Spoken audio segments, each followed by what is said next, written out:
Hey guys, so today I want to talk to you about how to grow your hair out. So I've narrowed it down to 4 different categories that I'm going to talk about, and all these things are going to help you get longer, stronger, more healthy hair. So about 2.5 years ago, my hair was really short. I had the Victoria Beckham Posh Bob. So this whole back part was short, spiked, and then I had like this side that was to my chin and this side that was long, and I would like tuck it, and yeah, it was great, but growing that out has been so hard. The hair in the back was all razored, so it was really choppy.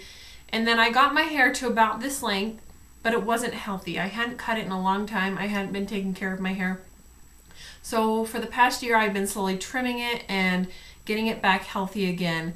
And it is so nice to finally say that I feel like my hair is healthy. So that's why my hair hasn't been growing a lot lengthwise, but I've been growing my hair out so it was still long, but it's healthier hair than it was a year ago. So my first suggestion would be to eat well. Eating fruits and vegetables, drinking water, all those things we know that are good for our bodies are really good for our hair too. Our bodies are going to take first priority over nutrients. So your skin, your hair, your nails are going to be the last thing to get vitamins. I mean, honestly, if your heart needs something, it's going to take it before your hair takes it. So that's why it's always good to eat well, to sleep good, drink water, and also if you need to supplement. One supplement I really like are these Haven Go Sticks. I used to sell these. I was a distributor for them in my salon because I also make the skin cream that I really like, but now they are just sold independently through a website. They're not distributed through salons anymore, but I still use them because I really like them. And they're basically like a Crystal Light packet, but it has a ton of nutrients in it, so your body can absorb it a little better than it can a pill. Because I've heard, and I don't know if this is true, that if you take a multivitamin, that only 30% of it gets absorbed into your blood. But, I mean, I don't know. People always say different things. So I like taking it in a liquid just because it's what works for me, and I don't like swallowing pills. But getting B vitamins will help with energy, but for hair, essentially, you know, just a well-rounded multivitamin. Also biotin, which you can actually just buy in a capsule. These Go Sticks have them, biotin in them. So anything prenatal, even if you're not pregnant or not even thinking about being pregnant, any good vitamin is going to help your hair grow faster because it's just going to pump that out and make your hair healthier. Okay, so the second thing I would say is to nourish your hair. So a couple things you can do is make sure you're using a good shampoo and conditioner. So I am actually using a shampoo and conditioner for hair growth, which I talked about this in my year-end favorites. And this is the Nioxin, and it's for people that have lost hair, or if you want to keep your hair, or if you're just growing your hair. So I lost a lot of hair after I had my second baby, and I can just show you, like, I'm growing back so much hair, like, it's crazy. Like, all along my hairline, I have these like little spikes here of hair that is growing back in from when I lost hair. So I've really noticed a difference with that, helping my hair grow faster, and also just keeping a daily routine of shampoo and conditioners that are good for your hair. If you have color treated hair, something that is sulfate free, this is the Kenra Platinum Shampoo and Conditioner, is really good just so your hair on a daily basis is cleansed well, moisturized, and things like that. In addition to just your daily regimen, though, I would suggest doing a deep treatment. Now, whether it's a deep conditioner, or it's a reconstructing treatment, or it's an hydrator, or a hair mask, you need to put something on your hair. But the thing you need to remember is you need to alternate protein and moisture. I love, did I grab it? I love the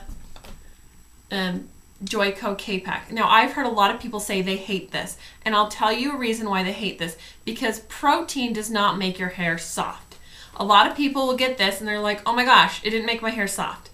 Because what protein does is it actually strengthens your hair and keeps it from breaking.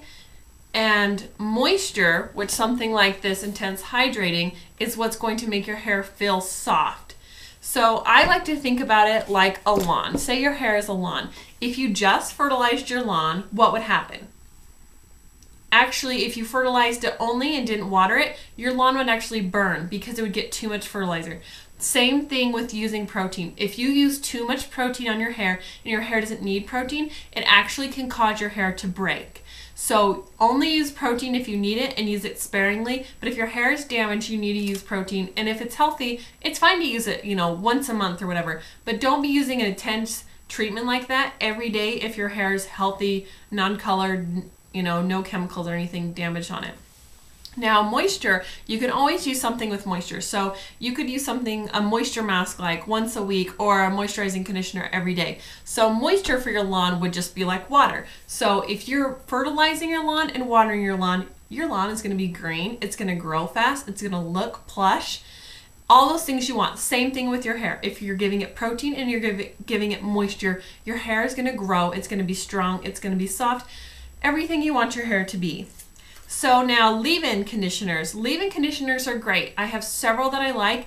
Now leave-in conditioners that claim to mend split ends, I don't really agree with, because although you can strengthen your hair with protein, you can't really fix a split end. Like if here's your hair and your hair is split like this, a split end mender will basically just kind of smooth that down and keep it from being all frizzy like this.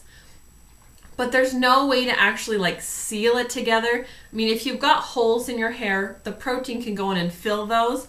But as far as like sealing a split end, it actually just kind of like helps it, but it's not going to necessarily like fix all your split ends. It's not like you're going to use a split end mender and now your split ends are gone. It doesn't work like that, but it will help seal them. It will help nourish your hair and keep it stronger.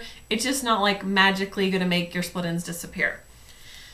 But I would always recommend using something, whether you use a Moroccan oil, BioSilk, some kind of leave-in in your hair. I like, even with finer hair like I have, just to help give it a little bit of moisture on the ends. Okay, so my third thing is be nice to your hair. So you have to ask yourself, are you being nice to your hair? And what I mean, are you combing through it when it's wet? Not with like I use a brush on my hair, but I use like a wire pin brush, which is very gentle, and I don't yank through it. But if you are yanking through your hair like this and you could like hear it breaking, you are damaging your hair. If you're ratting your hair to the point that it's like breaking it, then that's not being nice to your hair. I mean, I do on occasion rat my hair, but I use a special comb that makes a cushion. And if I do it, I don't rat it to the point where it's like making so much friction that it's breaking my hair. Also, a thing you want to remember is to brush through your hair, especially if you have naturally curly or thick hair. It can be really hard to brush your hair all the way through, which I know sounds weird, but I can't tell you how many girls, especially when their hair just starts to get really thick around 12, 13, 14, and they'll come in for a haircut, and underneath they have all these mats of hair. So what you want to make sure is that you're conditioning and brushing through that hair, because if that hair mats, it's going to get to the point where it's going to start turning into dreadlocks, and there's going to be no way you can get it off except for cutting. Make sure that you're combing through your hair and keeping it from getting matted and being nice to it. The other thing with being nice to it is using a thermal spray, using a leave-in with a thermal protectant, something to protect your hair. Even if you don't use a flat iron on your hair, if you're blow drying your hair, you still need to protect it, because doing that every day, every morning, and also taking a break between washing your hair, using a dry shampoo, and just leaving the heat off of it for one day, trying some heatless styles, wearing it in a ponytail, things like that. Switching up your style will help so you're not going to get breakage from repeated heat use. But another thing for you ponytail girls, if you wear your hair in a ponytail in the same place every day, you're going to get breakage. I always notice girls will have little breaks like right around here. It's because they're pulling their hair up in a ponytail and then they're ripping it out, and all these little hairs around here are breaking and causing all those little pieces that are flying up.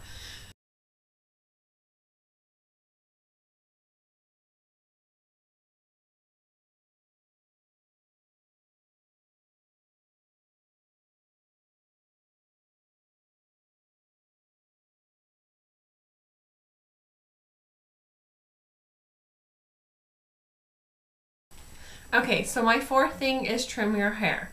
So I understand if you're trying to grow your hair out that you don't want to come in every 4 to 6 weeks to get your ends trimmed because you want to grow your hair, not cut it off.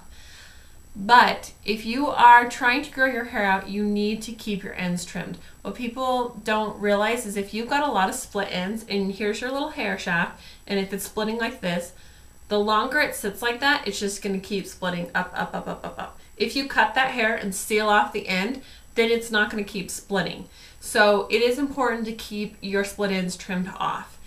Another thing is if you don't cut your hair, you'll notice those like little white balls. I know everyone has seen those. You sit there in your mirror and you're like picking them off. I know everyone does it, or you'll get your scissors out and cut them. But if you get those little white breakage points, their hair is really fragile there. And it's where the hair's had a lot of distress and the hair is just going to literally break off right at that point. So it is important to get your hair trimmed. Now what I recommend if you're trying to grow your hair out is come in and get a haircut once every 3 months. I mean, for some people you might have to do it more, but say on average your hair grows 1/2 inch a month. If you go in and get 1/4 to 1/2 inch trimmed off every 3 months, then you're still going to get 1 inch of growth every time you go to the salon. And some people, you know, that's going to be a low number. Some people that's going to be a high number.